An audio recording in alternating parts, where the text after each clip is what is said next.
Flight, Local Police and Fire Scrutiny Panel. This meeting is being held remotely and also in person, and will be filmed and recorded for live and subsequent broadcast available through the Council's website. The Council is a data controller under the General Data Protection Regulations and the Data Protection Act 2018. We broadcast and record Council meetings to fulfil our public task obligation to enable members of the public to observe the democratic process. Data collected during the process will be retained in accordance with Council published policies available through the Council's website. Members of the Council are reminded they should follow the Council's established meeting protocols, including around the use of the chat facility, and that comments made in the chat facility are visible to all participants in the meeting, which may include members of the public and also those who've received invites. Just a couple of invitation welcomes today. A welcome to two members of the Gourock Community Council. Welcome along today. Also a welcome to Chief Superintendent Macready, who has taken over as Area Commander. Welcome to Inverclyde. We wish you well here. Apologies, substitutions or declarations of interest. Lindsay, and a roll call. We have apologies from Councillor Brennan and Councillor McCabe substituting. The following members please indicate if they are present at the meeting either in person or remotely. Councillor Flaherty. Remotely. Councillor Crowther. Present in chamber. Councillor Daisley. Present in the chamber. Councillor Law.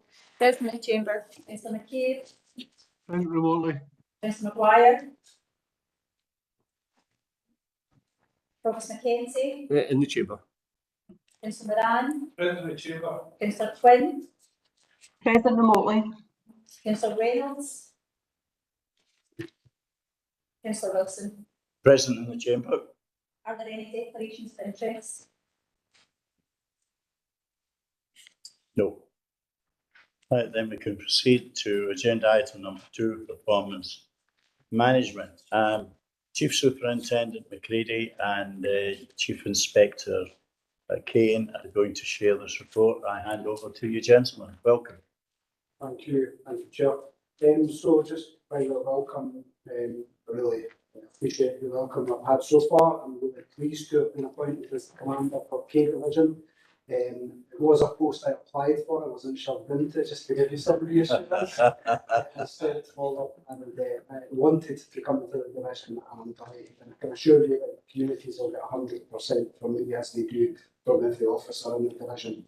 I do appreciate as well, just to address the elephant in the room, I am second commander within 2 years. There is a degree of change. And sometimes it feels like only constant is change, but we do have consistency, particularly at the local area command level. We retain Chief Inspector Daniel Kane, who's a real asset to the organisation, and I believe works really strongly with communities, and also the Community Inspector Paul Thompson as well, who I've met with recently and had some good interaction with. So there is consistency, particularly at the local level, where most of the operational and tactical work is done. The report I'm going to present to you today I won't rehearse in full detail, and there are some positive outcomes, many positive outcomes within the report. There are also some challenges. I give the committee my own personal assurance that I will be entirely open and honest with you about some of the challenges faced by us as a division and also us as a service. And you are also reminded that you're really respectfully invited to attend the session with the Deputy Chief Constable, which is the 30th of November, where he'll be able to address some of the overarching issues around government grants and some of the challenges around funding in the estates, etc. I'm happy to discuss those in a little detail should members require. Into the report itself, then, you'll see from the front page that incidents recorded are actually up, recorded by 7.5%. Just wanted to provide a little bit of context because that could be quite alarming in its initial reading. We did have, we do perceive there is an increase in demand in general service from a number of factors, but in terms of our incoming data, we suffered an Android issue due to an update on the app where we were getting a lot of silent and missed treble 9 calls coming into us. Every 999 call is investigated to try and identify what the provenance of that report is and to try and identify that the persons who made the report are safe and well. So that placed some significant demand on the service, which has now been addressed. But that, in part, is responsible for the rise and increase in incidents recorded. Violent crime affects and plagues many of our communities, as you know. We're really pleased to report that it's down this period's reporting period by 6.6%. And whilst that is a positive, I won't shy away from the fact that any presence of violent crime has an impact on the victim and the community itself. But overall, the recorded detection rate for violence sits at 67%, which is very positive in respect of national reporting. And in that space, whilst I'm going to talk about violent crime now and touch on antisocial behaviour and disorder shortly, I just want to talk about where our violent crime and antisocial behaviour takes place. 50% of it takes place in public space, which presents some real positive opportunities for us. Whilst it can be impactful on the community, the strong prevalence of public space CCTV is a real benefit for us as an organisation and for our communities, most importantly, where camera operators identify violence or antisocial disorder and behaviours that are concerning. We can intervene early to try and prevent somebody becoming a significant victim of crime, where they identify it after the fact, gives us investigative opportunities, and therefore that investment is critically important to communities. Some of the challenges where the 50% of crime takes place in a private space presents itself for investigations. Private space crime tends to be more difficult because of an absence of witnesses. Witnesses are often known to the parties and therefore sometimes reluctant to speak up, and that in itself can be challenging. But I did want to just touch on the importance of CCTV, both public and private, in helping us achieve a sufficiency of evidence. In terms of disorder and antisocial behaviour, I think we heard at the last board that there was an increasing trend and that some of the action that had been taken to address antisocial behaviour had been effective in trying to curb that trend to a degree. The prevalence of fire raising remains an issue. I'm really pleased having spoken to Chief Inspector Kane to note that we have, at the minute, appeared to have curbed the trend. However, I'm really alert to the fact we are coming into the darker nights. We've just passed one of the peak periods for the season, and it's something we'll continue to focus on for the communities to try and prevent future instances. In respect to sexual crime, there's been a 4.1% rise. We continue to see a rise in sexual crime being reported nationally, and actually the crime which has been reported within the communities of Inverclyde is slightly lower than the national trends. Many of the instances, and relevant to this area, around a quarter of the instances are non-recent. That presents some challenges depending on the recency of the reporting. For example, if it was in the 70s, 80s, 90s, it makes identification of evidence, etc., more challenging. But we would continue to try and encourage people to come forward. And in some senses, a rise in reporting could suggest a rise in confidence as opposed to prevalence. But regardless, no matter what's happened, we would encourage people to come forward. Really pleased to report there's a 65% detection rate for sexual crime, where cases are reported for consideration of prosecution. In terms of missing people, this is something I hold particularly dear to myself. It places a significant burden on police, and we constantly have to guard against complacency because we deal with so many of them, as every other service do. But there has been a rise in terms of missing people, and again, much in the same fashion as fire raising, I'm informed that this trend was rising faster than it currently is just now. So seeing a 15% rise is perhaps more positive than where we were at the start of the year. But you'll note as well that around 5 individuals account for almost half of the police time spent. And there'll be no surprise to you that those individuals are children. And that's not a criticism. Young people have to grow and learn, but that is a significant demand on the service. And we need to try and focus them into diversion activities and clubs and groups where they can be supported. In terms of domestic abuse, I was previously National Lead for Domestic Abuse for Police Scotland as Deputy Superintendent, so I remain committed to tackling domestic abuse across communities and for Inverclyde. And whilst there is a reduction in domestic abuse, reports decreased by 12.9%, I think I would recognise myself that there is a significant gap in terms of reporting for domestic abuse. I don't necessarily see that as a positive thing. Quite often I would perceive an increase in reporting for domestic abuse more positive. But we do have some campaign activity coming up. Saturday sees the start of 16 days of activism against gender-based violence. We will be participating in national campaigns and encouraging people to come forward through the sort of Don't Be That Guy campaign to tackle positive behaviours, etc. In terms of acquisitive crime, similar to the reports you've seen on the national press, we have seen increases in acquisitive crime, which could be directly correlated to the cost of living crisis, I would suggest. Whilst there has been a decrease in housebreaking, I know that the reality is every housebreaking is heartbreaking for somebody. It is pleasing to see a decrease, albeit still in single figures, but regardless, a positive outcome. And then lastly, I'm going to touch on road casualties. The statistics on first glance would appear to be alarming. Report a 38.1% rise in road casualties. And again, much like any other crime, any casualty on the road is travesty. I just want to put some context around that because we continue to do a lot of positive work in that area. The people who were seriously injured in this reporting period rose from 7 to 10, so an increase of 3 people. And those who were slightly injured increased by 5 from 14 to 19.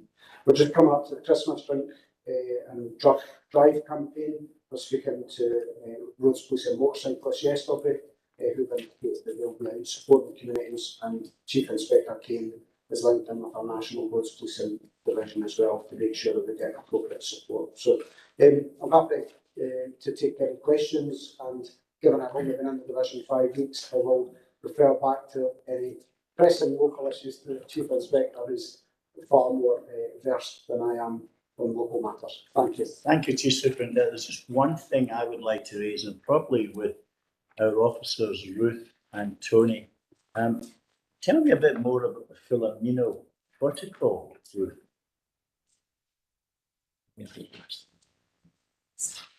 Oh, I'm sorry, Sorry, Councillor. Chair, I can go that way. page 11, big page 11. Perhaps I'll transfer that to Tony, David. Tony, David better get King. that. Okay. Yes, Tony.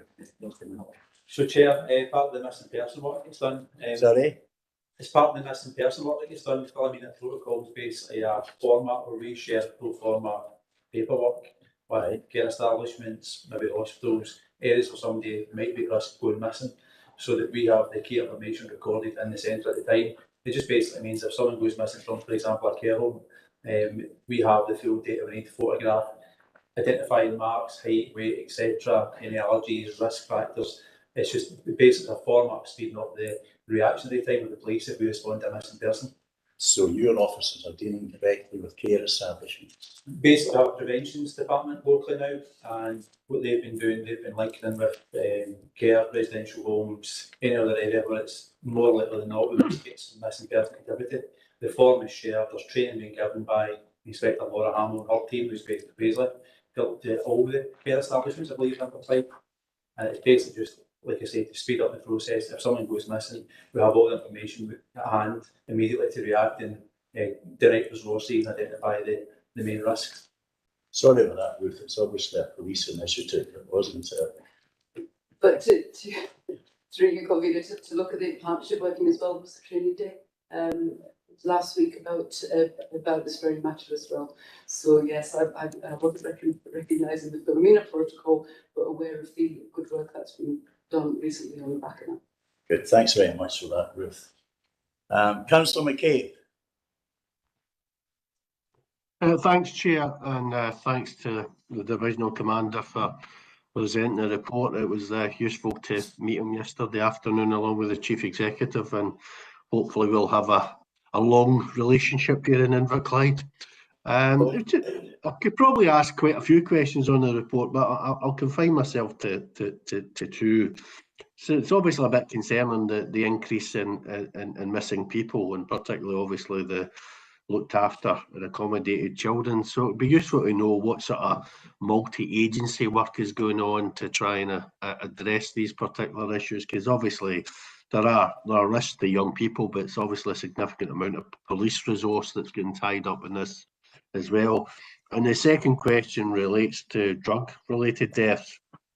And I note that there's 6 suspected drug-related deaths occurred in the reporting period, which I'm presuming is the 6 months to the end of September, with 2 confirmed drug cases recorded in the same period last year. That's pretty concerning, given the sort of total number of deaths there were last year in terms of that. So it's just to get sort of a view in those figures as to whether there is the likelihood that we will see another increase in drug-related deaths, or whether, in a sense, that trend information doesn't give you sort of any sort of conclusion what will be the result for the overall year. Superintendent.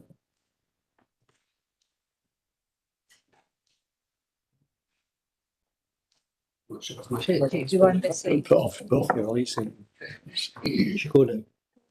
you.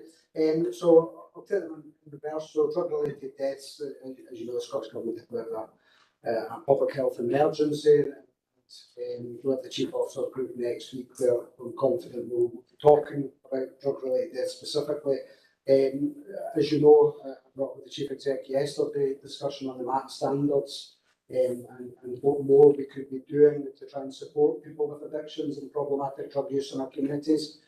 So my previous division was Criminal Justice Services Division, which was responsible for care and custody of people across Scotland, around 100,000 people, and as you would imagine, many of them had problematic drug use.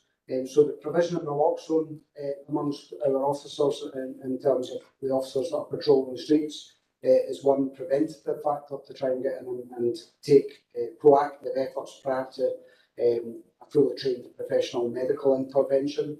That is one reporting area where we're seeing really positive outcomes, but we're also pushing to try and get support at the point where a person is in our care and custody, to get third sector organisations in to try and intervene whilst they cannot go anywhere. We're also looking at provision of naloxone from police custody. However, at the minute the legislation doesn't allow us to do that. So there is a significant amount of work within Police Scotland, but equally it has to be driven as a public health approach by our partners in Health and Social Care Partnership. And there is a great deal of activity. The trend nationally is suggesting a positive trend, but as you say, that's not reflected in the local reports. But statistically, I think it's something we're going to need to monitor. And I'll pause there just in case Damien wants to cover anything locally around drug-related deaths and activity before we discussion of an item. Councillor, you know from previous boards, I've got a very strong view in drug deaths. The Commander's covered some of the preventative work we do. One of the things that I'll focus on is more the enforcement work, and again, I don't want to go for all ground I've maybe covered before, but I've given us assurance several times before. Drug enforcement is always going to be top of the agenda, regardless of whether the figures go up, down, stay the same. It's basically peddling death, frankly. So there'll be no let up against drug dealers, and I'm right. I don't see the drug problem being solved overnight. I think it's a societal issue. We've got a role to play, and Commander's covered. The police are doing signposting and those in custody. We've brought in third sector with the ADP, local authority. We've got links in via the partnership superintendent to do share information in real time. We've got a lot of good intelligence in terms of trends, so we know where to focus without sharing information in individual persons. There is confidentiality. Trends and new sorts of drugs that are of concern, so we can put our assets in the right place at the right time. Councillor Daisley's brought up in previous boards concerns about new drugs. We're seeing a move away from drug death being caused by single drug use like heroin. It's now predominantly polydrug use. With that, I mean obviously multiple types of drugs, and include alcohol in that as well. So prevention through advice, through working with partners, and through enforcement. Do I think the problem's going to remedy? I think we're going to get to a stage where we're going to have zero drug deaths. I'd like to think we do. I'm not confident that's likely to happen, because despite all the good work done by the government, local authorities, police, other partners, the sad fact is there's still drug dealing in Inverclyde. There are still people, for whatever reason, through vulnerability, wanting to take drugs. Until we can nip that societal issue in the bud, I think it's something we have to keep on talking about. Okay, thank you, Councillor.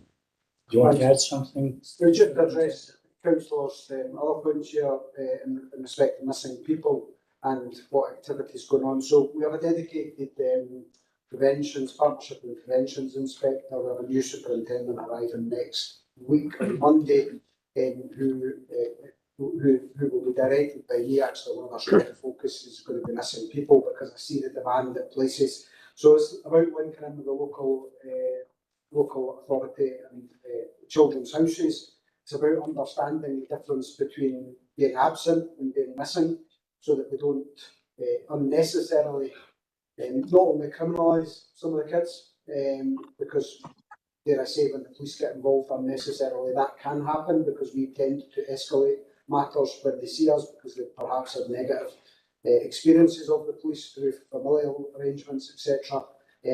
But we also want to make sure that the homes are only phoning us when it's necessary, and where they need police intervention because there's an immediate threat or risk to the person.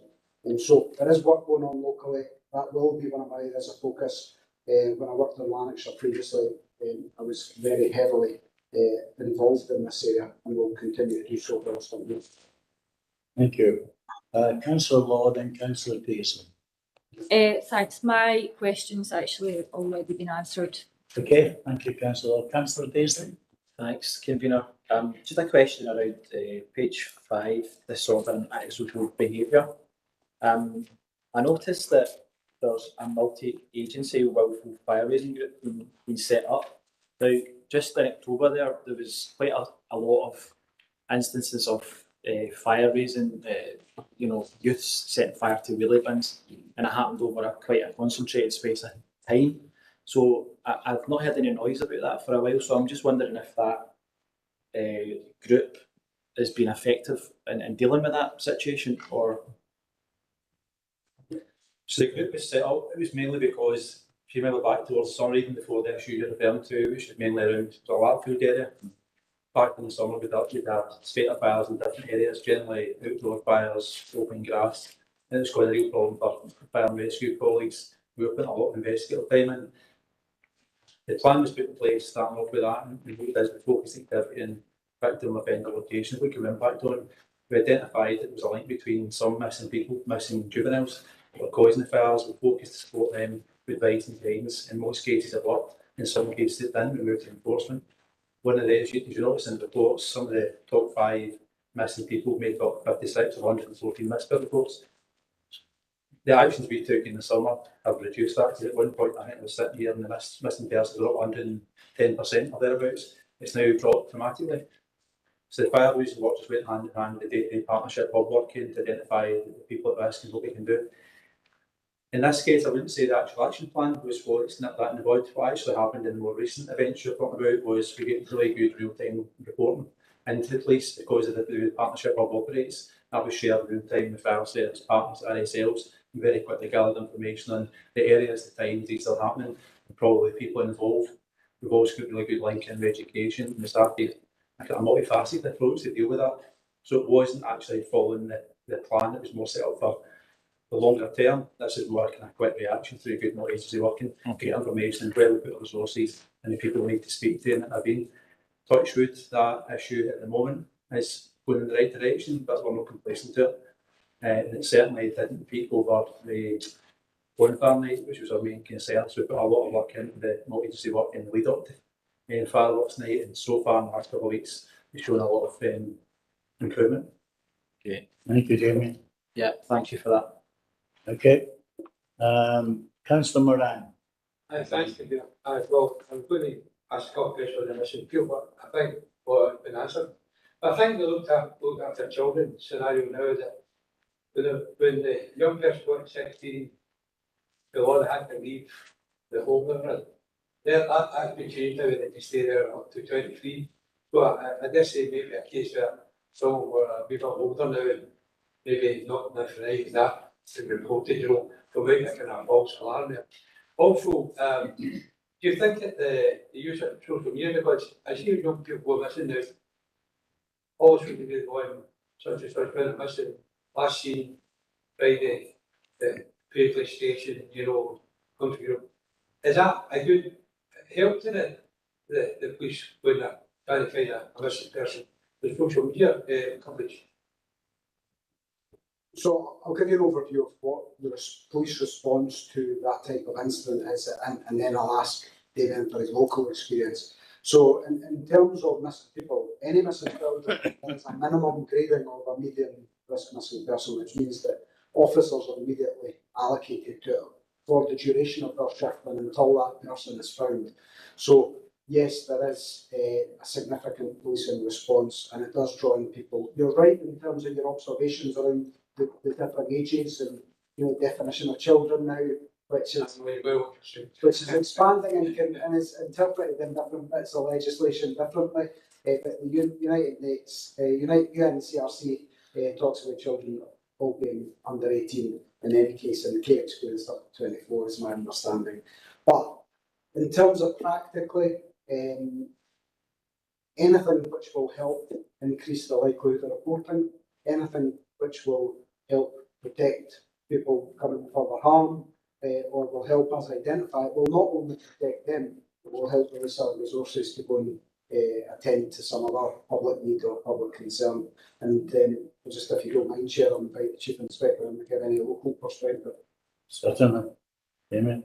Okay, so social media works. Traditional media, they will not often get involved in missing person, frankly, because we usually find people before the papers go to print. So they've learned through experience, unless it's a longer term, higher risk, somebody's been missing multiple days, weeks, months. It's not something that's effective. They won't usually report. Social media, on the other hand, we can put a post out at 4 o'clock and we can update half an hour later we found an individual. Comically, what we find is quite often we put posts out. We have the individual who's missing themselves, who's maybe voluntarily missing from a home, doesn't want to return, they're not in any risk. They actually give us proof of life by updating the post themselves. And sometimes they comment and they don't like the photograph we're using, can we change it? But the positive of that is we are getting proof of life, and it gives us some investigative leads to show that they are alive. Plus, it's one of these things, it's cost zero, it's shared widely. A lot of people follow the police accounts just for that purpose. And we get teachers, we've got other partners off duty picking up these things, and they're quite often the ones that phone in with the nugget of information that helps us locate people, particularly kids. There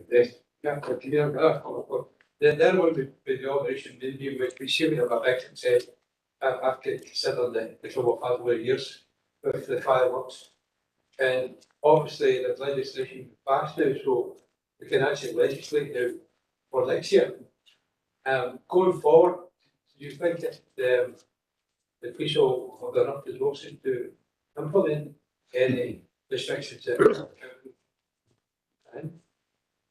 I think it's an area we need to monitor really closely. So you're right, the local authority can set firework control zones, and that then falls to the police to enforce that. I think it's critically important that prior to anything being decided, there is an open and frank conversation amongst us as partners in EPOMs to say, what are your capabilities, what may you achieve, is this realistic? What I don't want to do is draw ourselves into an unnecessary fight, metaphorically or physically or literally, with communities because we set unrealistic or challenging expectations. So I think it's subject to an ongoing conversation. We're all learning because it's all new, and I'll be interested to have those discussions as we approach the next year's fireworks night. We're open to it, but if we use it too heavily, it's incredibly challenging to enforce. Sounds just like a politician there. I'm not sure if that's a compliment, Chair. Take it as a compliment. Yeah, one more last thing I want to say. Oh, sorry. If you're approaching the 60 days of active limited crime against women and girls, I just have to say that there's an event taking place on Sunday. It's very short with my colleague. One of my colleagues who run that, I've got mentioned her name, everybody knows who it is, and it starts at 2 o'clock. But if anyone yourselves, then I come up see it in the church hall, St Mary's, and Sunday afternoon. Okay, Francesca? Well done, councillor Moran. You got your advert in. Councillor Crowther. Thank you, convener.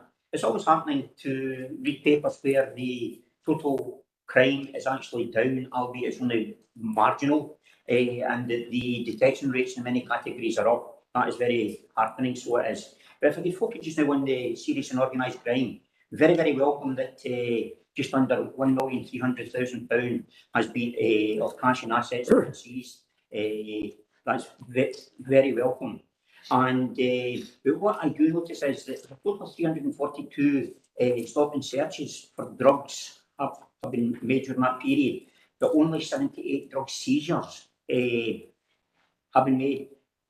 When the stop and search, if an individual is, say, has only a very, very small amount of cannabis or any other class A, is it the case that they are not charged, or they're warned, or it's a fixed penalty, and that would not come under the class, the category of drugs seizures?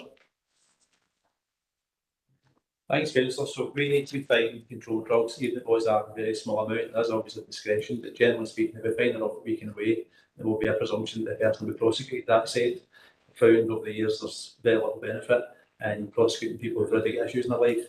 Maybe putting them before a court multiple times, getting them a fine, but they're going to struggle to pay about selling drugs. So you're right, the ones that record as a positive fine, that could even be very small amounts of any class of controlled drugs. But you're right, it could be a recorded police sworn, there could be some form of lower level disposal taken in preference to criminalise someone and put them through the court. Okay, that's fine. If we just move on, just seeing a wee bit of kind of advice on page number 9 in the report, where it mentioned about the Inverclyde Police in partnership with Inverclyde Council, and it's the initiative that has resulted in the parking buddy. Is there any statistics to prove, or is this monitored and statistics are available to see just how well that initiative is working? It's just that there's one area within my own ward where there are a number of issues around a primary school, and at times it has been very, very close to what you would say fisticuffs between people who are picking up their children, parking across drives and not moving to allow people either in or out. Thanks, councillor. So no, the parking buddies came before my time here. There was what was called a Divisional Commander's Fund, and that was for partners to apply to the police to get some funding for some different causes. One of the causes locally was there was a lot of issues with parking. As you know, parking, generally speaking, is decriminalised in Inverclyde. It's not something the police are likely to enforce, even if it became criminal again. So the middle ground was what can we do to prevent it safely, reasonably, cheaply and effectively. There was no monitoring put in. That was based on a one-off purchase of devices. I can't remember 100% of schools, but a significant number of schools got them. And you've hit the nail on the head. It was basically becoming something that, with best one of the road, was going to become almost unenforceable. We have wardens, police, traffic cops there. So the preference was just put something there that means they physically can't park next to the school at the areas that cause the most risk. So they were put in place, they were given to I believe it was the Council on Education at the time, Ruth can maybe correct me on that, but no, it's not something we monitor the effectiveness of. The feedback we get anecdotally, however, is it does have some good effects. Okay, and just finally, it's more just a comment, and just reading through lots of the forthcoming initiatives, obviously over the festive period, they are welcome, and thank you for the explanation on the Philomena protocol. Thank you. Okay. Others? Thank you, convener. The Commander, your report, you put great emphasis on CCTV and the two aspects of it where it can be used for crime prevention and also for crime investigation afterwards. Now, I'd imagine that you want it for crime prevention, and it's better to be preemptive than having to just sit and witness a crime that's already occurred. And I would imagine that that's in direct correlation between the manning hours that the CCTV is manned, and that will be in proportion to your budget. So what is the situation locally with CCTV, and where would you want it to be? So I think, first and foremost, when you look at the Scottish Crime and Justice Survey and you look at the presence of crime And bear in mind, so I should say, the Scottish Crime and Justice Survey is a representative sample of people on their perceptions, their experiences of crime, and the overarching theme in many of them is the perception of crime is far higher than the reality and the likelihood of being a victim of crime. Now that's an incredibly positive thing. The CCTV is about community safety. It's about a sense of community safety, about a sense of being able to walk the streets at night with the sense that there is somebody there to support you if necessary, or certainly something to prevent those who may wish to harm you. So I personally believe it's incredibly positive. And what we see across 32 different local authorities in Scotland is different approaches. The approaches vary widely, depending on the ability of the local authority and their funding position to support the CCTV, the age of the CCTV, of course, the demographic and the geographic restrictions in terms of how broadly can they support the local communities. But for me, I think we do need to be proportionate, just it needs to be targeted in areas where we know there is a challenge. It does, in my opinion, need to be resourced. The overarching question is always by whom and for what purpose. My view is it's a preventative tactic and it's about community safety. The secondary benefit is where a crime's occurred, we can take advantage of it. If you were to ask me what I would want, I would want our crime hotspots and areas where the community feel most vulnerable to be covered by CCTV. I would ask that CCTV is effective and efficient and it's resourced where we can afford to do so. But I do understand everyone, including the police, as is played out in the public, is facing difficulties in terms of difficult decisions that need to be made.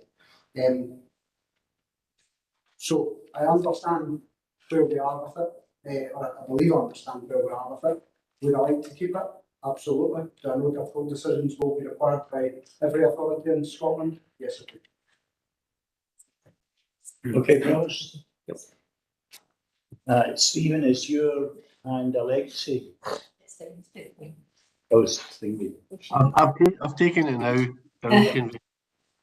Thank you. You want to take those? Yes.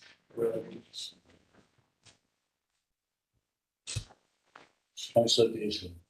Thanks, Convener. I just had one more question around the initiatives that are coming up for the festive period. I think, if I remember right, we had quite a successful implementation or trial of drug driving detection earlier this year or the tail end of last year. You'd be able to remind me of that. But I wondered if what ratio we would have that in comparison to drink driving detection coming up to the festive period this year. So we did run a trial back some time ago. It's actually in place across Scotland now. So the road policing units that we've spoken about to come down, they have the facility in 24 hours. If we conventional cops locally stop a vehicle, we think the driver's maybe not intoxicated through drink, there's a drug allegation, we can get them tested. The traffic department can be here quite quickly.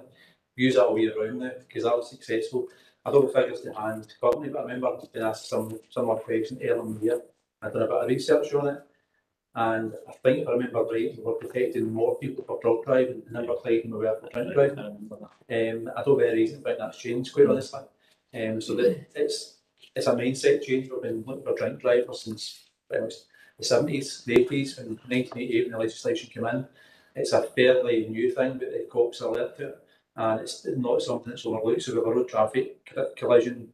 We think there's an influx of drugs, we can get someone swabbed. If there's any influence at all or driving under influence previously, they had to go in, police officer observation, the meeting up, staggering and slurred speech.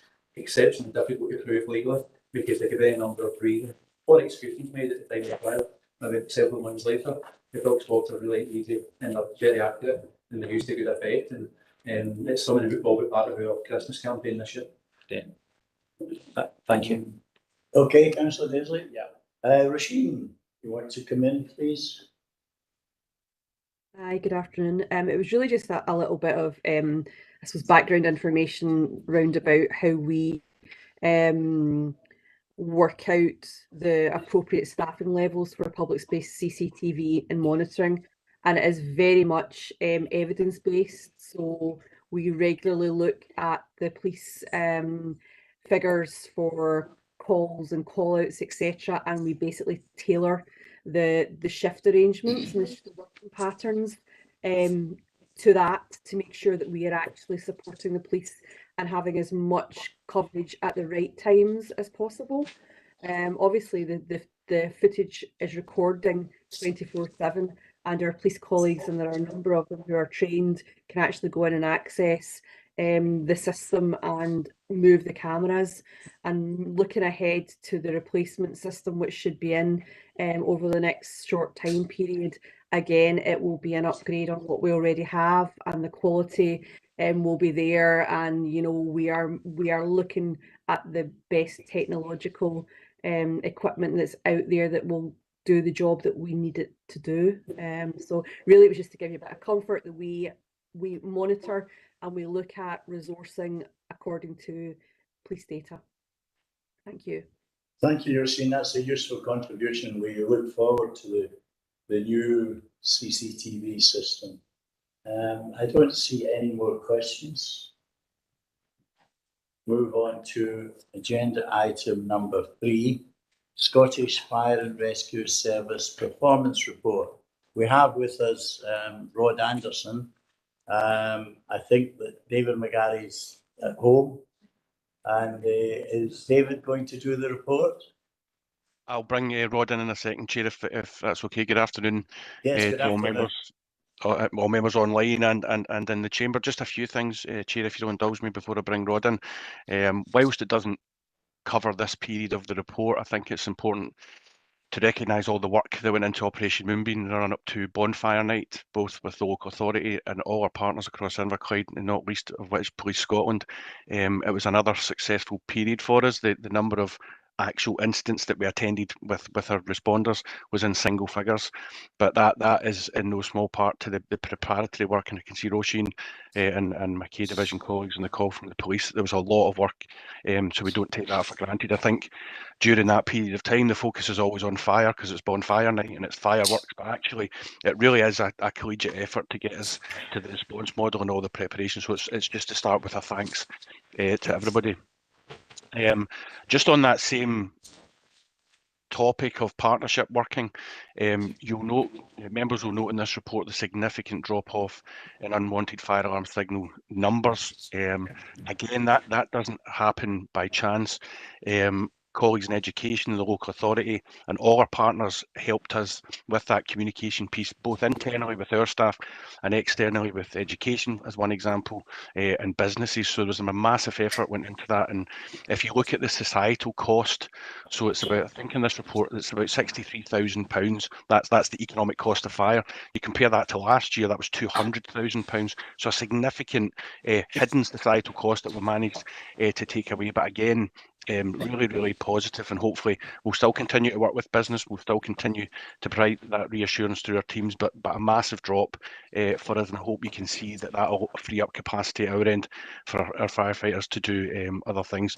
Just in terms of fire activity in general, and there's been a bit of commentary recently about benchmarking against national statistics, but I think it's important to note that fire activity in general in Inverclyde is at its lowest level for a decade. So it's really important that as a group, as a collective, that we celebrate that and celebrate the amount of work that goes on behind the scenes.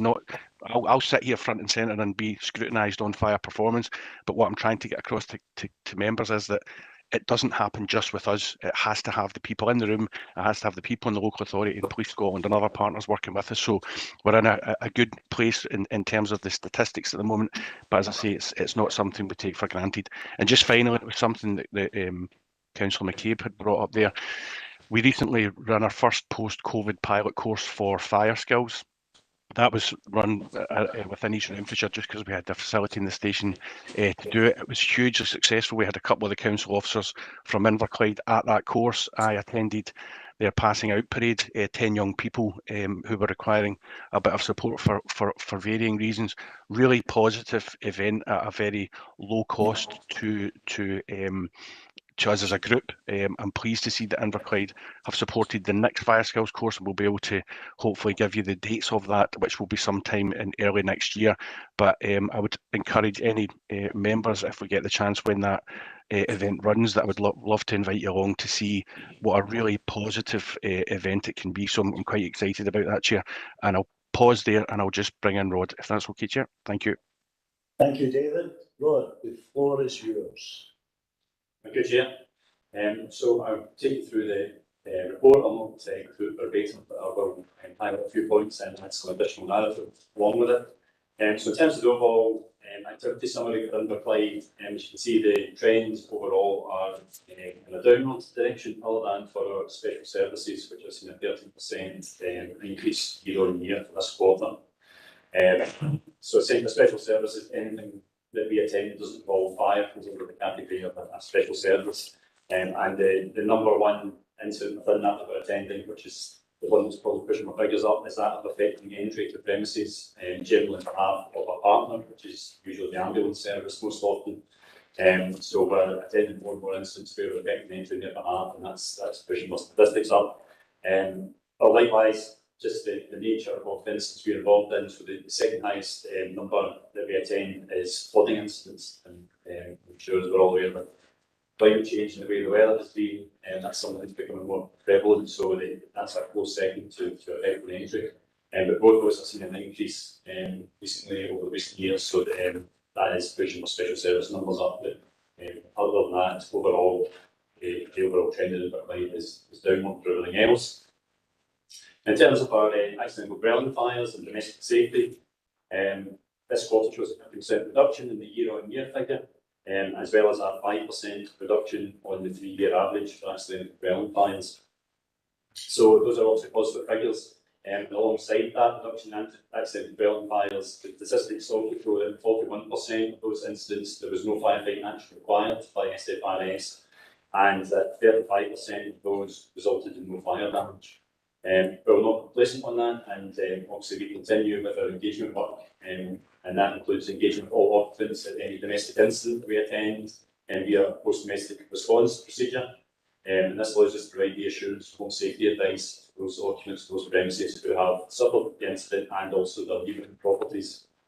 And over Q2, our operational crews, our community action team carried out 41 post-domestic incident responses. And off the back of that, we had 143 open fire safety visits, and 45 of which the occupants were classed as high risk on the initial survey, and then obviously post our input, and those reduced down depending on whether we had detection, what advice we give them, etc.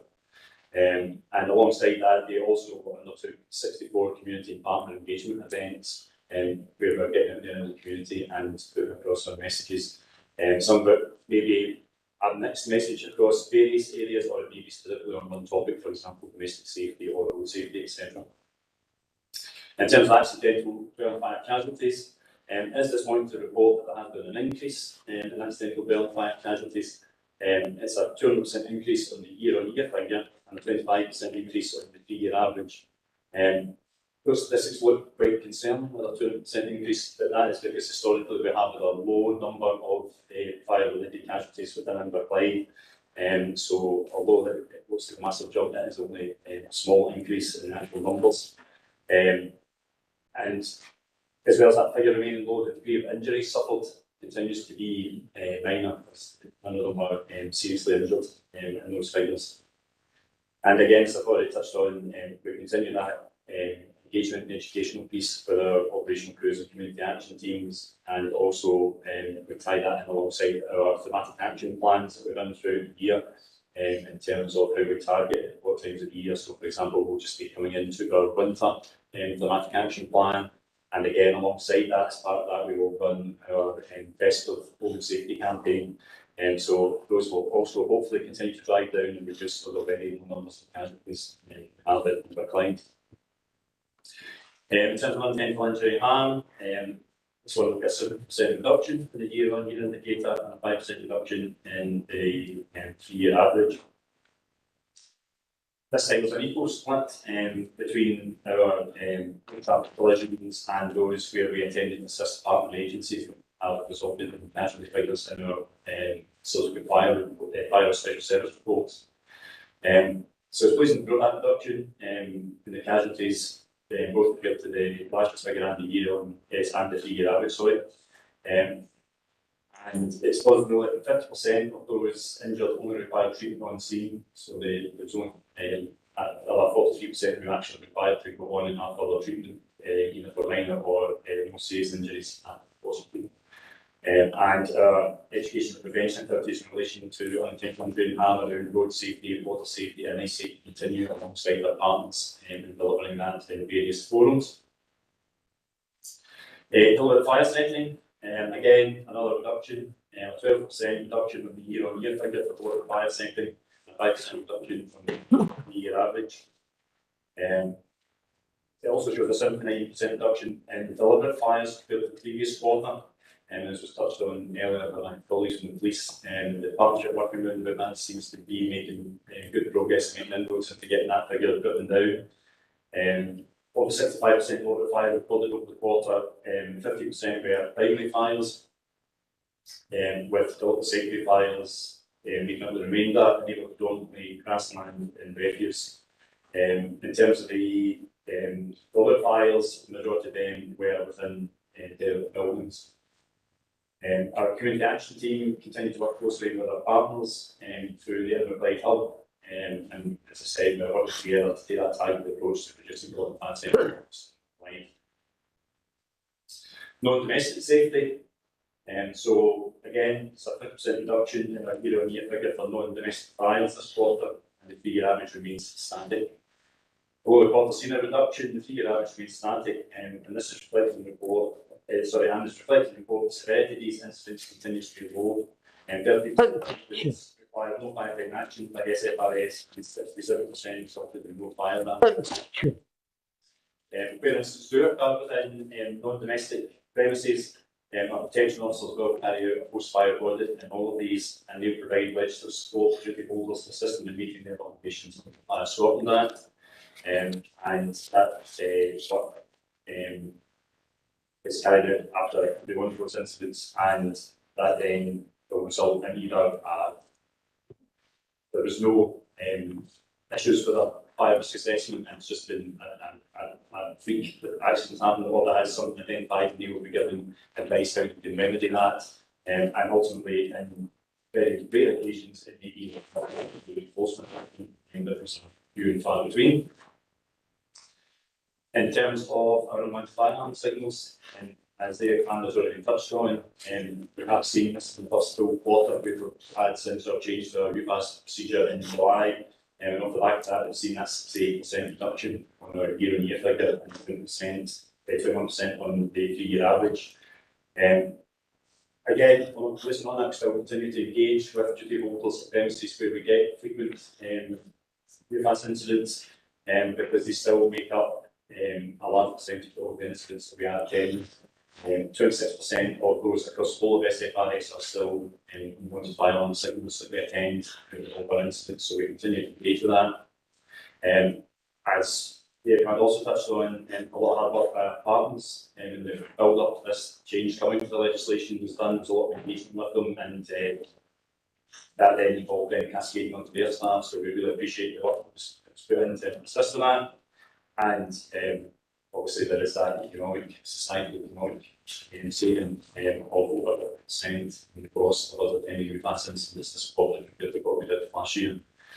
To put Inverclyde, just in a bit of context as to where we sit nationally, so nationally there's a 4% reduction in quarter 2 in the number of UPAS incidents we're attending, and on an average day, we will have 40 automatic fire alarm incidents now compared to 75 a day previously on the 3-year average. Sorry, how many? 40 a day now as opposed to 75 was the average previously. And off the back of the way we are now called challenging and engaging with alarm reporting centres, our operations control are dealing with 51 incidents where we are no longer attending every day, where previously we would have been in an automatic response to those. But through our call challenging We're getting to the stage where we are eliminating 51 who are not attending because they don't fit the criteria for a UFAT response, and they should be following their own internal procedures. And obviously we directed that off the back of all those procedures. If there is anything untoward, then we just call us back and we will attend. So our figures are slightly above what the national reduction has been in the last year. I'll take any questions. Thank you very much, Rod. That was well delegated, David. Provost. Thank you, Convener. Thank you for your report. I have had quite a bit of anecdotal information that there was a fire very recently in Inverclyde, where a victim was extracted in the nick of time from the property and required hospitalisation. And the fire service were informed that it would be a 4-hour wait for an ambulance. And then the fire service made their own arrangements to get the victim to hospital. Is this correct? And has this been escalated in any way? I'll take that one, Rod. Yes, is the answer to that question. That individual, you're right, we did make arrangements for that individual to attend hospital, and there was a successful outcome from that. It was actually one of my officers that was involved within the area. Yes, it has been recaptured. Everything is part of an operational assurance process, which not only looks at us internally, but we've got opportunities through our Blue Light partners to speak to them about it. So the answer is yes, that has been escalated. And the ambulance service are aware of it, and will they'll be taking steps to make sure that this is a one-off incident? Yes, I would hope that they'd be looking into that to see. I mean, I can't comment on what their operational commitment was on that particular date, but yeah, that was the circumstances surrounding it. Right, thanks. Yeah. Do we have any power to speak to the ambulance service? So, convener with the police and fire scrutiny, so we don't scrutinise the ambulance service, but certainly we've got good relationships with them, so we can pass that on. But from my understanding, from what David McCarry said, that it's already been passed on, that information to the ambulance service by the fire. Thank you, Ruth. Councillor Crowther. Thank you, Convener. There's a couple of questions. One that you mentioned there about home visits. Now, during these home visits, if you were to discover that there is no interlinked fire alarms, or say there was a defective boiler, how would you report that, especially if it's, say, private landlords? How would that be reported? So in terms of our home facilities, if we come across premises that doesn't have the interlink protection, that will very much depend on the premises themselves. You see whether it is privately owned, is it a private landlord, etc. We won't leave the premises without protection. We will fit our own standalone detection in the majority of cases, so there's at least protection there. But in terms of private landlords, it will just be that the actual occupier will be advised to need to speak to their private landlord and advise them that they are not meeting the current legislation for their detection within their premises. The main reason being we have no legislative powers to enforce legislation when it comes to private dwellings. Commercial premises, essentially, yes, that basically the law says we can enforce legislation and everything except private dwellings, basically. So we can enforce it. All we can do is advise them they need to speak to the landlord that they're not meeting the current legislative requirements. But as I say, we won't leave them with no detection. In terms of if it's owner occupied, that will very much be down to how the risk rating goes with it. So if they are at extremely high risk and they meet our criteria, and we do have the ability to fit some interlinked. So if they're an adult at risk, etc., that will be fitted by us. If not, they will be advised on where they can seek these alarms and the type that's required under the legislation. And we provide that information to the owners if it's a private owner occupied property. Okay, I can answer this, thank you. The second one is actually to do with the water safety. And while I welcome in page 7 or page 19 in the hard copy that it's marked up as 0%, that brings a smile to my face. I'm quite happy with that. But what I was looking at is that we have a couple of reservoirs. It's Coles Reservoir number 1 and number 2 in Europe, and currently they are at very, very low levels. due to emergency work that had to be carried out for the council. Now, the council have put warning notices up, which is very welcome. But I have noticed one or two people who have been wandering out onto the soft mud. In some cases, they have dogs with them.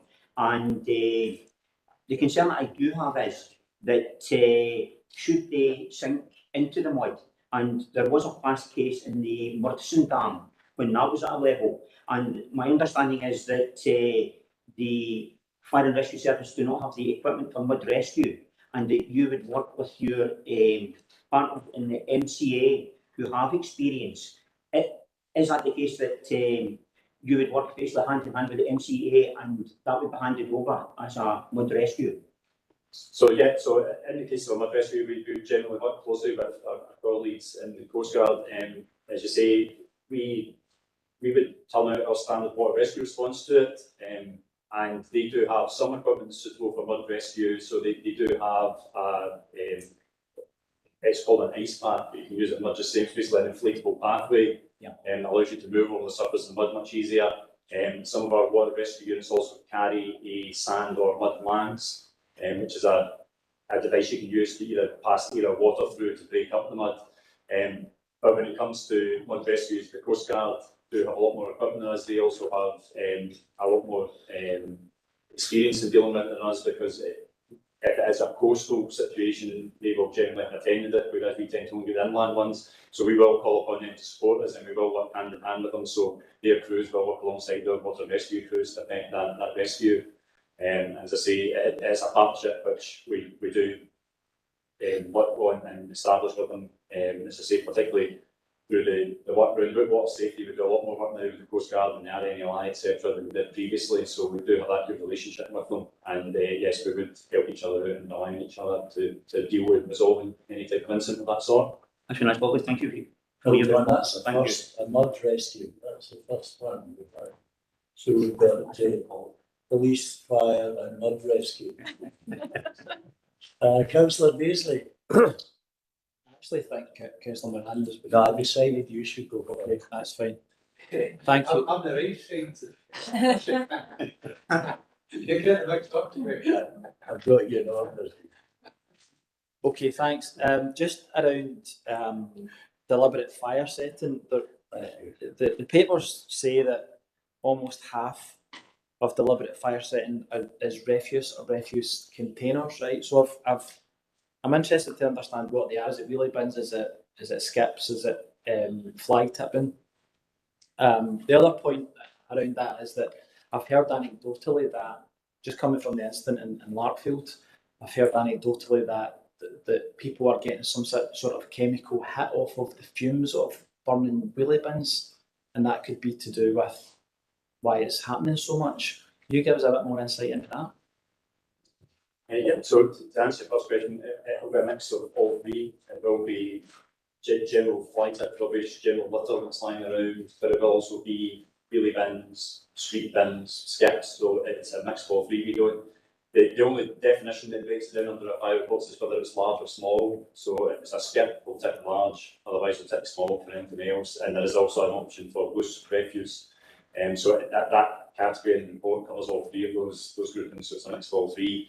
In terms of the chemical hit, yes, there has been talk about this for quite a while. I'm not sure how much truth there is to it, but it is one of the reasons it has been put forward for why so many wheelie bins do get set on fire, is that the young people think they can get chemical hit off it. Personally, I think they're more likely to get a hit of hydrogen cyanide or something off of it. It's just a bomb in plastic. So I wouldn't want to be inhaling it myself. Anecdotally, that's something we've heard, but I have no evidence to say that it is the case that you're actually getting any type of hit off it. They're more likely to do themselves some damage with breathing in the fumes off it. That's great, thank you. Okay, Councillor Moran, and then I'll take Councillor Quinn. Aye, thanks, Kevin. I'm looking for a bit of clarification. If we exclude the numbers, that could dental fire activity ward by ward. We get here that the first one, page 17, like you said, we're saying about the absolute council critics are saying as well. We're 24% for timber fight, and then we go to page 18, and the segment dwelling fires, and we're 33% like south, like central, it's good, something much the same as the rest. Then non-fire casualties we were year 43 and showed that sort of a climb north, so it's good that we've all got shared on that stage. 11 fires, so being at 32%, we said, well, the next one was 15%. And then the non-domestic fires, being at 67%. And the next nearest one at 33%, the rest all at 2%. And then, of course, you go to the last one, unwanted fire signals, unpaid signal, and it's at 0. Is there any reason why it's 67 and 0? And surely, the new connection? So the non-domestic safety, potentially there are more, in that wall there are more non-domestic premises, so therefore that's where we are getting just statistically, because there are more non-domestic buildings there, that's the fires are occurring in non-domestic premises. In terms of the UFAS and being 0, it suggests that the premises where the fires have occurred have not had an automatic fire alarm system, or we've been called back to activate them because we've had no fire alarms activated in that zone unintentionally. So that either the fires have occurred, have set the alarm off, we attended, and there's just been good housekeeping in the rest of the other premises to get a no UFAS, but that is purely for this quarter. So historically, there will no doubt be UFAS incidents within that wall, but just that had been done in this quarter, and that could just be down to the work that's been put in by the partners and the responsible persons off the back of our change of process in 1st of July. We just haven't attended premises there because there's been no sleeping risk, no dwellings in that area.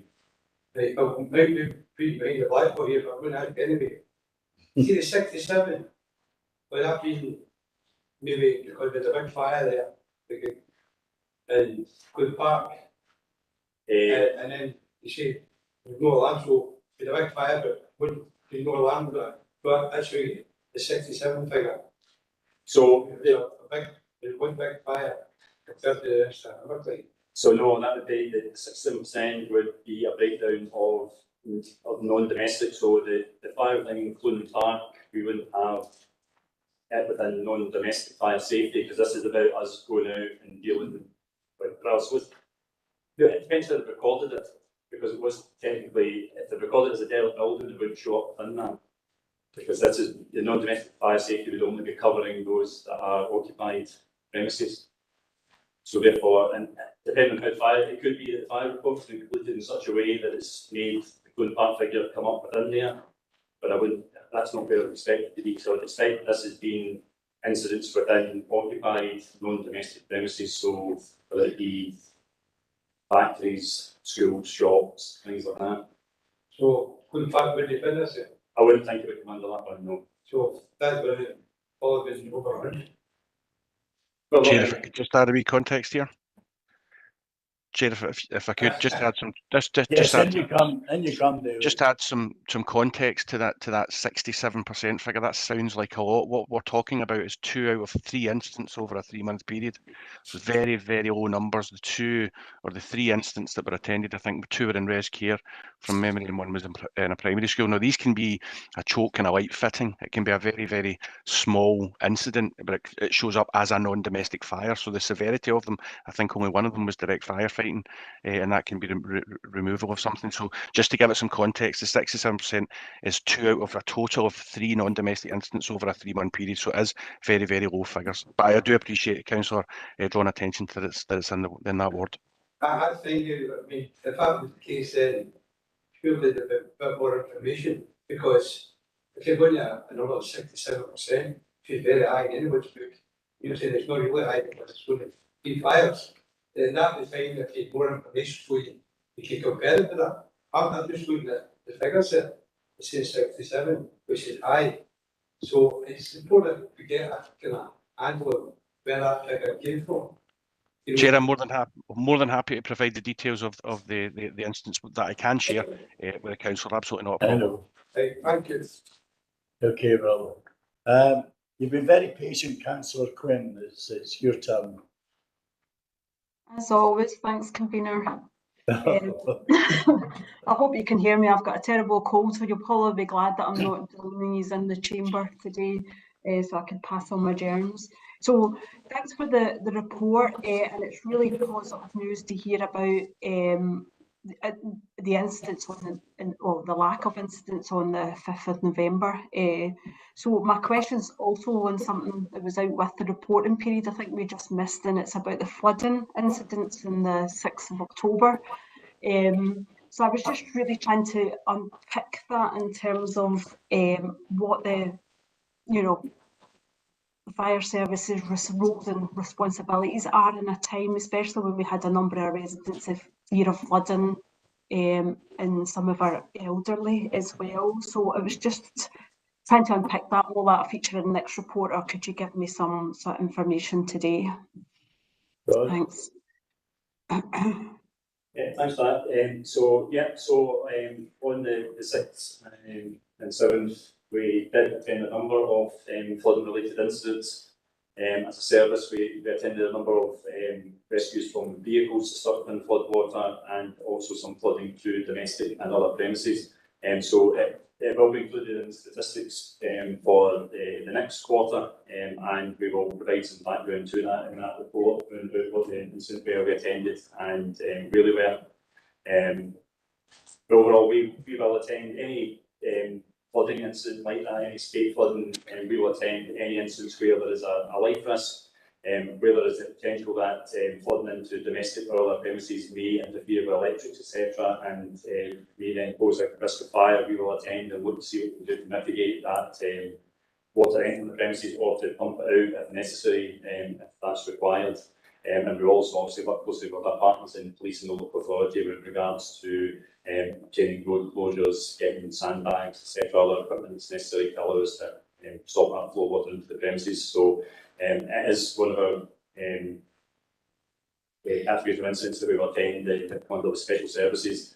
So I'll make sure that in the next quarter's report we break that down a bit further in terms of how many of them are flooding on that particular 2 days. Okay then. Yeah, that's great. I look forward to receiving the report. I think as the council, I think the plan is to do a kind of lessons learned, because I think the concern is that these kind of incidents might become a bit more frequent. And if we can learn from those incidents and what went well and maybe something didn't go so well and how we can implement some things for the future, that would be really good. Thank you. Thank you, Britton. I don't see any more questions. We shall in that case move on to agenda item number 4. This is a report by Tony McEwen. Tony, thank you very much for being so patient. You've waited a while to come on.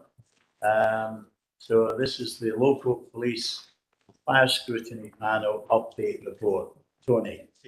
Thank you very much, convener. So this report provides an update to the panel on the local and national initiatives relevant to Police Scotland and Scottish Fire and Rescue. Suppose of note is the launch of Police Scotland's online child sex abuse campaign, Get Help or Get Caught, and also in the report there's a link to the short film that's been produced highlighting the consequences of offending in this matter. The report also notes the commitment of the new Chief Constable, Joe Farrell, to prioritise trust, confidence, high performance and officer and staff wellbeing as she takes control of Police Scotland, and that was acknowledging the previous comments made by previous Chief Inspector Livingston around the discrimination in the Police Scotland.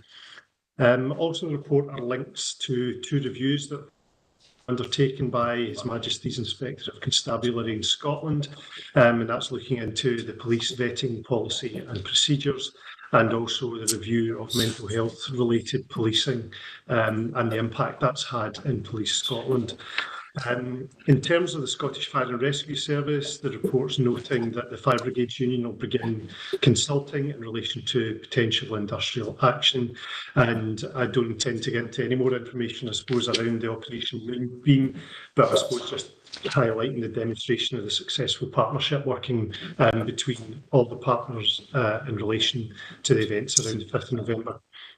And lastly, there are 2 appendices to the report. First is your letter, convener, to Angela Constance in relation to the police savings that have been that were requested at the previous meeting of the committee, and also another letter acknowledging the successful ministerial visit to the Community Safety Hub, which took place in September. Happy to take any questions on the report. Tony, thank you very much for sending that letter to the Minister. Could I just raise a question, probably with yourself, Chief Superintendent? I noticed that the former Chief Constable, Mr. Livingston, when he was talking about his police force, he accused his police force of being institutionally racist. I noticed that the new police constable is losing this word. It is institutionally discriminatory. Has the word racist been replaced by discriminatory, or is this Miss Farrell's word? No, I think she reflected and recognised Syrian's previous statement on the organisation, and I think it's just the way in which it's been represented or reflected. But certainly, I didn't recognise our police force as being racist. I think, these were statements made by the Chief Constable, but there was extensive engagement with us as divisional commanders and senior leadership teams across the organisation to explain what the Chief Constable meant in his iteration of this. And, they went to great lengths, and the way in which I interpret it is there will naturally be officers and individuals within the organisation as a reflection of society who will perhaps hold these tendencies, but he's talking about the systems, the processes and the practices, and making sure that they were all consistent with what we would expect, that they were representative of the communities that we serve, and that they're fit and proper for a proper service. They were at pains to say there was no accusation to individual officers, that the organisation as a whole and the staff who carry out their role on a day-to-day basis are all racist, are all discriminatory in a sort of holistic fashion as one homogenous group. Thank you, Chief Superintendent. Are there any questions? Councillor McCabe. Yeah, thanks, Chair. I was going to ask a couple of questions. The first one's on section 6, which relates to policing of mental health. And it would be useful to know from the police representatives, are there any discussions underway or intended locally to look at how partners can work better to address this particular issue?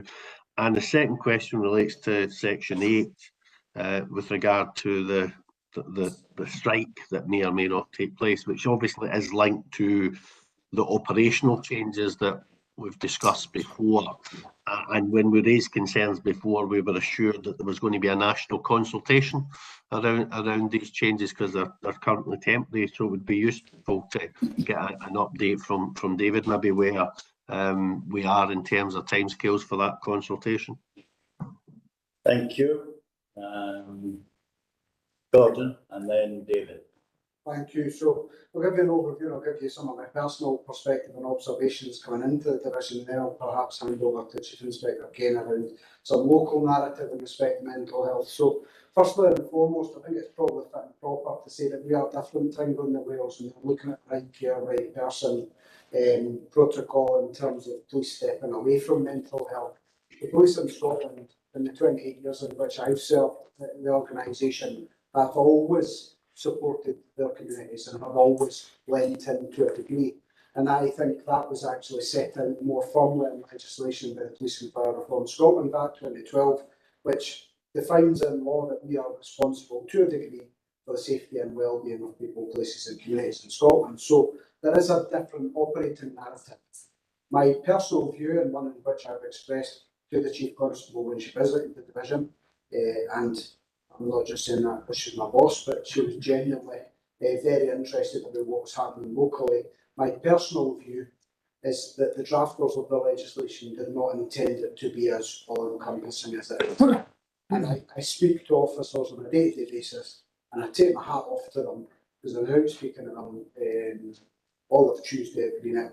I take my hat off to them for the level of pressure demand that we place them under because of challenges within our society. And I think it's different to that which I served as an operational officer. However, that is the reality that we are facing. There are funding gaps in other services that we find ourselves drawn into, and there are initiatives taking place nationally across Scotland to try and signpost people to the right service, to do so without jeopardising their immediate safety, because that is important. And I think I'll probably finish before I come to the local narrative to say that if there is an immediate threat to life, if there is somebody who's in an immediate crisis, I would expect our police service to respond to that and help them find the right service. But we are not the right service for everyone. Thank you. Damien, do you want to add something? Thank you, Commander's input. It was too comprehensive. I've not got much left to say, but I have to say, personally speaking, I agree with HMIC's review. I think over time, even my service in the police have become involved in mental health, probably to too great a degree. And one aspect of the report that's obviously key for the board here is that having an impact on the efficiency and effectiveness of the police in responding to traditional policing matters. Absolutely. We've done over the years, over through Police Scotland's 10, 11 years, we've looked into how long we've been, how many incidents we attend, and there's been over time a significant increase in how often we attend matters that don't result in a crime being recorded. Commander might correct me on this, but it's roughly speaking nationally about 80% of calls we attend aren't disposed of by a crime or arrest. So traditional view for many, myself included, is that there's greater scope for the police to get back into traditional policing methods. But as the Commander said, the police have never walked away from people in immediate risk of harm. There's been a lot of non-crime disposals we deal with that we're rightly involved in. It's not just mental health, missing people, a 3-year-old child goes missing. There's absolutely no way the police are going to record a crime for most of these, but we're absolutely going to become involved straight away. I think we're moving in the right direction. I think there is recognition from police and various partners that we have over time, over a very long period of time. This isn't a Police Scotland issue, it's a legacy issue, decades old, in my opinion. We've become involved in mental health far too much. We're not the right service all the time. We are occasionally the service of first resort, if you like, to locate someone who's missing, who has risk. And that's always going to be the case. We're always going to be involved in a certain degree. I think what the force is looking for now is try and make sure that the individual who needs help gets the right agency attending. As the Commander covered, we have different legislative responsibility from down south. So we're unlikely to move to that process at any point in my service. But what Police Scotland are looking at now is we've ramped up the signposting to other agencies. So previously, whereas if you phone 999 for the police for a mental health issue, even in the last 5 or 10 years, we're pretty likely to just have sent cops along, and that might not always deliver the best outcome for the individual. We'll become a lot better at triaging incidents, working out which ones we should go to, and we'll get buy-in from a lot of senior partners and local partners that they should take primacy for an increasing number of these calls. So I think we're moving in the right direction, but we're not quite there yet, in my opinion. Okay, thank you. David, the second part of that question. Thanks, Convener. Yeah, there's been a number of discussions, obviously with the Minister at Principal Officer level, and the Fire Brigade Union have been part of those dialogues throughout. We are currently hosting a number of engagement sessions between FBU and their members across, not just Inverclyde, but across the local authorities that we cover. And we're always happy to do that. They're part of, they are firefighters. They are part of the group of people that we work together with. Part of their campaign and all the elements that they can bring together will be gauging whether industrial action is the way forward for their members, and that's those conversations that they're having just now will form part of that. And at the conclusion of those conversations with the members, they'll take a view on whether that's something they want to proceed with. I don't think it's come to reality yet in terms of looking for a ballot, but they have been talking to their members, and as I say, that's something we support. We have a very good relationship with our colleagues in the Fire Brigade Union, and that will continue to be the case. On the second part, with regards to the consultation, I would imagine it would be early next year. We haven't been given a date for the organisation to do that. We do have a public information and consultation team centrally, and that will be driven by them and the director that sits above them. But as soon as that consultation is about to take place, or we get dates, Councillor, I'll present to committee. Thank you. Thank you. Councillor Moran. It's just it's like Stephen was saying, I was watching a programme at night It's called the Met, if you're getting on it. And certainly the police in London are just going to stop, won't they? Mental health college. And I'm really assured they'd say that will not stop. And thank goodness that we've still got that compassion that we will help anyone who needs it to. And unfortunately, as the police service is going. But the piece of work you see there, we have to work with partners. So I would be suggesting, give you that, this should be kept on the agenda. We feel report back to us, maybe 6 months, whatever. The sharing negotiations are going with partners, so we know exactly where we are, say 6 months time. And I would suggest that we do that. You know, we get a full report on this initiative 6 months time to see where it takes us. I think certainly once a year would be useful. Would it? It'll be guided by yourself, Chair, but we're more than happy to report back, and as I say, we're guided by you and the frequency of that. What I would say, and I've not found the time to communicate this to you, but the invite stands to all members of this committee that we will happily take you out and demonstrate what I would call the journey of a call. So we will take you to the control room, show you the triage, the dispatch of calls. We'll take you out into the community to show you what the officers are dealing with, and we'll take you to what is often the end place for some of those involved in criminality, which is our custody provision. And I would invite you to listen to the officers individually. I've been doing that myself this week and since I arrived in the division. And as I say, it's credit to them that they continue to do everything we ask of them despite the demand. But I think sometimes there's a benefit from you hearing that from the officers themselves as opposed to me speaking on their behalf. Certainly, I would very much look forward to it. Yeah, I think that would be useful. Are we unanimous? So that would be a useful thing to do. Aye. Thank you, Chief Superintendent. We'll continue with that outside the meeting. But I don't see any more hands. I'd like to thank Rod and David from the fire service, Damien and Gordon from the police.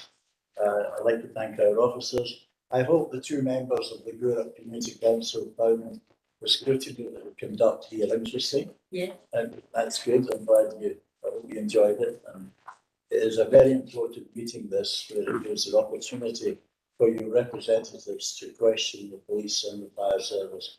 And I think you'll have noticed we get some very honest answers to some quite searching questions.